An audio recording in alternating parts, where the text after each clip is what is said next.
Good morning. It's about 8:45, February 20th, Tuesday morning.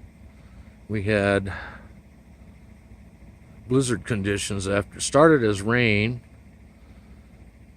and yesterday afternoon, turned to snow about 4 o'clock. Snowed all night. Had to clear about 6 inches of snow off my pickup to get on the road this morning. I'm at Sholo Lake, a couple miles from our apartment.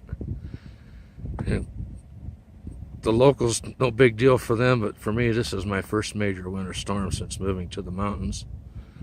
So it's kind of cool. Anyway, just wanted to show people that don't live in Arizona that it's not all desert. Give you a 360 view. And that's my truck. And back to the lake. I think I'll pass on fishing today.